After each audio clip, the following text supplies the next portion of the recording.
भूमि सर्वे में अब के पाठक की शानदार एंट्री हो गई है और के पाठक अब ऐसे ऐसे फरमान दे रहे हैं जिस फरमान के बाद न सिर्फ किसानों में बल्कि अधिकारियों में हड़कंप मच चुका है। बिहार के भूमि माफियाओं में, धन के माफियाओं में हड़कंप मच गया है और जो सरकारी पत्रों को और विभागों को अपनी उंगलियों पर नचाते हैं वैसे लोगों के अब पसीने छूट रहे हैं, तड़तड़ पसीने छूट रहे हैं। आखिर के पाठक ने ऐसा कौन सा फरमान सुना दिया जिसके बाद से हड़कंप मचा हुआ है, आज इसी पर चर्चा करेंगे। जी नमस्कार, मैं हूं विपुल कुमार और आप देख रहे हैं सूर्य विहार डिजिटल न्यूज़। अब हम बिहार के तमाम दर्शकों से ये अपील करना चाहते हैं, किसानों से अपील करना चाहते हैं, रैयतों से अपील करना चाहते हैं, ये आपका चैनल है, ये बिहार का चैनल है, बिहारियों का चैनल है। आप इस चैनल को अपना प्यार आशीर्वाद दें। अगर अभी तक आप YouTube पर सूर्य विहार चैनल को सब्सक्राइब नहीं किया है तो सब्सक्राइब कर लें, बेल आइकन को दबा लें, क्योंकि लगातार हम आपके लिए मेहनत कर रहे हैं, लगातार हम आपके लिए दिन रात जगकर जानकारी जुटा रहे हैं और फिर आपके बीच में खबरों को परोस रहे हैं। तो आपका भी दायित्व बनता है कि जो आपके लिए कुछ कर रहा है उसके लिए आप भी कुछ करें। आप इस चैनल को जल्द से जल्द सब्सक्राइब कर ले, बेल आइकन को दबा लें। अगर आप हमें फेसबुक पर देखते हैं तो पेज को फॉलो करना ना भूलें। अब आपको खबर विस्तार से बताने जा रहे हैं। अगस्त 2024 से बिहार में भूमि सर्वे जारी है और जब भूमि सर्वे जारी हुआ उसके पहले के पाठक, जो पहले शिक्षा विभाग की ACS हुआ करते थे, उनको कुछ दिनों के लिए साइडलाइन में डाला गया था और राजस्व परिषद का अध्यक्ष बनाया गया था। और जब राजस्व परिषद के अध्यक्ष बनाए गए थे तो चर्चाएं हो रही थी के पाठक को नीतीश कुमार ने साइडलाइन में डाल दिया। लेकिन आपको पता नहीं है, नीतीश कुमार अपने चहेते अधिकारियों को कभी साइडलाइन में नहीं डालते और ख़ास करके के पाठक को जिस विभाग में डाले हैं, जिस जगह पर उनको बैठाए, वो शिक्षा विभाग से भी काफ़ी अहम विभाग है और अब उसका असर धीरे धीरे सामने आ रहा है। के पाठक को राजस्व परिषद का अध्यक्ष बनाया गया और राजस्व परिषद से ही बिहार में जितने भी सरकारी ज़मीन है, राजस्व है, इस तमाम कार्य वहीं से होते हैं।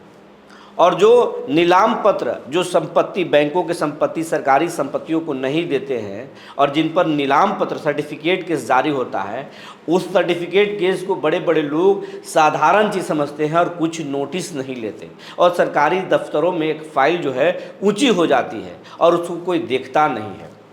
जो लोग फर्जी केवाला करा लिए हैं और उस केवाला लेके अब घूम रहे हैं, वो तो कुछ समझते ही नहीं है और समझते हैं कि मेरे पास तो केवाला है। लेकिन अब के पाठक ऐसे ऐसे फरमान दे रहे हैं कि जिनके ऊपर सर्टिफिकेट केस है, नीलाम ऑफिस में उनके फाइल जब्त हैं, उनके भी पसीने छूट रहे हैं और जो सरकारी ज़मीन को रजिस्ट्री करा कर बैठे हुए हैं उनके भी पसीने छूट रहे हैं। कल राजस्व परिषद के जो अध्यक्ष है के पाठक, वो बिहार के आरा जिला पहुँचे और आरा जिला में पहुँचने के बाद में वहाँ पर समीक्षा की और समीक्षा में पाया कि 15,500 केस जो है नीलाम पत्र कोर्ट में लंबित है। सर्टिफिकेट केस, अलग अलग मामलों के सर्टिफिकेट केस की फाइलें जो है वहाँ लंबित है और उसमें कुछ भी नहीं हो रहा था। तब DM को और तमाम लोगों को के पाठक ने फटकार लगा दिया और कहा, बोले कि 13,200 कुछ लोगों की जो फाइलें हैं वो गंभीर हैं, इन मामलों में नोटिस जारी कीजिए और अगर उसमें वो पैसे नहीं जमा करते हैं तो फिर बॉडी वारंट जमा कीजिए, उनको गिरफ्तार कीजिए, फटाक से गिरफ्तार कीजिए। इसके साथ साथ जो है के पाठक ने ये भी कहा कि जितने भी सरकारी ज़मीन है, गैर मंजूरा मालिक ज़मीन है या गैर मंजूरा आम ज़मीन है और वैसे ज़मीनों को अगर कोई केवाला करा लिया अवैध तरीके से तो उन सभी केवाला को रद्द कीजिए साफ साफ। और देखिए कि कौन सी वो सरकारी ज़मीनों का दखल खारिज किया है, कौन से राजस्व कर्मचारी के अनुशंसा पर यह हुआ है और कौन से किसान हैं जो फर्जी मालिक बनकर उस ज़मीन को बेच दिए और किसकी ऐसी हिम्मत हुई जो वैसे ज़मीन को खरीद लिया। ये सब जांच कीजिए और अब ऐसा चलेगा नहीं। कोई सरकारी ज़मीन को बेच नहीं सकता है और अगर बेच दिया है और कोई खरीद लिया है तो उसको रद्द कीजिए और उस ज़मीन में उस ज़मीन मालिक को भी नोटिस कीजिए, पूछिए कि आपने कैसे बेच दिया और ख़रीदने वाले से भी पूछिए कि आपने क्या पता किया था और रद्द कीजिए।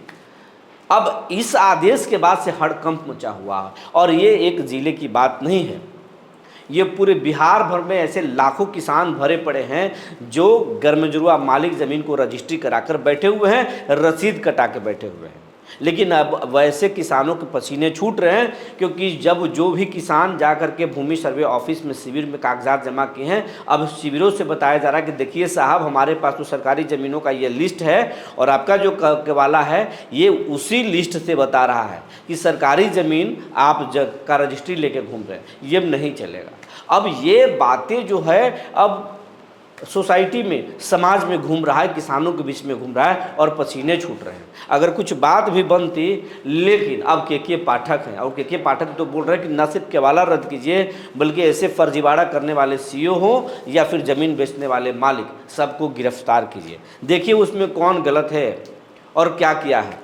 इसके साथ साथ कुछ दिन पहले के पाठक ने 6 घंटे में 36 ऐसे आदेश दिए थे और कह दिए थे कि सरकारी ज़मीनों को एक नोटिस पर छोड़ना होगा और नहीं छोड़े तो फिर उनको बुलडोजर से ढा देना होगा, गिरा देना होगा और उसके बाद में उस ज़मीन को कब्जे में लेना होगा। नहीं माने तो क्रिमिनल केस करना होगा और उन्हें अरेस्ट करना होगा। तो सरकारी ज़मीनों को लेकर के पाठक पूरा फुल एक्शन में आ चुके हैं और राजस्व परिषद के बहाने सरकारी ज़मीनों पर अभी वो फरमान सुना रहे हैं, सर्टिफिकेट केस के अनुसार से वो बांध रहे हैं। लेकिन बातें तो ये है कि अब ये एक टेलर दिखा रहे के पाठक, अब भूमि सर्वे में एक तरह से उनकी एंट्री हो गई है और बड़े भूमिका में एंट्री होगी। और उस कहा जा रहा है, अंदर खाने से बातें निकल कर आ रही है कि भूमि राजस्व विभाग की एसीएस भी के पाठक को ही बनाया जाएगा। राजस्व परिषद में भी रहेंगे और भूमि सर्वे विभाग के भी एसीएस होंगे और भूमि सर्वे अब के पाठक ही कराएंगे। तो के पाठक के नाम ही काफ़ी है और ये नाम आने के बाद से बिहार भर के जो सीईओ हैं, सीआई हैं और राजस्व कर्मचारी हैं, उनके अब होश उड़ गए हैं। और जो रिटायर कर गए हैं सीईओ साहब, उनके भी होश उड़ रहे हैं, क्योंकि बहुत सारे ऐसे सीईओ हैं, सीआई हैं, जो बड़े पैमाने पर सरकारी ज़मीनों के दखल खारिज किए हैं, ज़मीनों को मोटेशन कर दिए हैं पैसों पर। इसका ज़मीन उसके नाम पर, उसका ज़मीन उसके नाम पर कर दिए हैं और के पाठक अब इन्हीं चीज़ों को जांच कराएंगे और जांच करा रहे हैं और बोल रहे हैं कि अगर जो भी गलती किया है अब उसको छोड़ा नहीं जाएगा, अब उन पर क्रिमिनल केस होगा। इसके बाद से हड़कंप मचा हुआ है। वैसे रैयतों पर भी हड़कंप मचा हुआ है। लेकिन हाँ, एक बात और है कि के पाठक की एंट्री से बहुत बड़ा वर्ग में खुशी की भी लहर है, क्योंकि जो लोग भूमि सर्वे को लेकर नाउम्मीद हो रहे हैं कि चुनाव आ गया और किसानों के साथ अन्याय होगा, कागजात नहीं मिल रहे हैं, रजिस्ट्री ऑफिस जा रहे हैं, पैसे लेकर के भी पुराने केवाला नहीं दिए जा रहे हैं, सीओ ऑफिस जा रहे हैं, परिमार्जन प्लस ऐप नहीं खुल रहा, हर 20 दिन पर बुलाया जा रहा है, कैंसिल बताया जा रहा है, पैसे की वसूली हो रही है। अब वैसे किसान भी उम्मीद की एक किरण देख रहे हैं कि के पाठक जिस तरीके से स्कूलों को ठीक किए थे कि ये चौक चौराहा पर राजनीति करने वाले गुरुजी स्कूलों में आज जाकर पढ़ा रहे हैं, ये सब के पाठक के दिन हैं। अब उसी तरीके से राजस्व कर्मचारी और सीईओ ऑफिस के बाहर जो दलाल घूम रहे हैं वो भी ठीक होंगे, क्योंकि ये के पाठक हैं। एक आदेश से हड़कंप मच जाता है और जो परिमार्जन प्लस ऐप में गड़बड़ी है उस ऐप को भी ठीक होगा, वो पोर्टल भी ठीक हो जाएगा, दलाल भी भाग जाएंगे और 24 घंटे काम होगा, क्योंकि के पाठक का नाम ही काफ़ी है। तो के पाठक की एंट्री जो है अब भूमि सर्वे विभाग में हो गया है और सरकारी ज़मीनों को लेकर अगर आप लापरवाह हैं तो मत होइए। और सरकारी ज़मीनों के अगर केवाला आप करा कर बैठे हुए हैं और आप समझ रहे हैं कि हमारे पास केवाला है, ये प्रमाण काफ़ी है, तो आप ये भी भ्रम मत पालिए। के पाठक आ गए हैं, के पाठक बड़ी भूमिका में आने जा रहे हैं और के पाठक आएंगे तो इत्मीनान से रहिए, ये सर्वे फिर अच्छे से होगा, दुरुस्त तरीके से होगा। और अगर आप लापरवाही में लेंगे तो ये लापरवाही आप पर भारी पड़ेगा। इसलिए समय से पहले के पाठक के मेन भूमिका में आने से पहले आप अपने ज़मीनों के दस्तावेज तैयार कर लीजिए, वरना ये लापरवाही आप पर भारी पड़ जाएगा। जो जानकारी निकल कर आई थी हमने आपको बता दिया। तब तक के लिए धन्यवाद।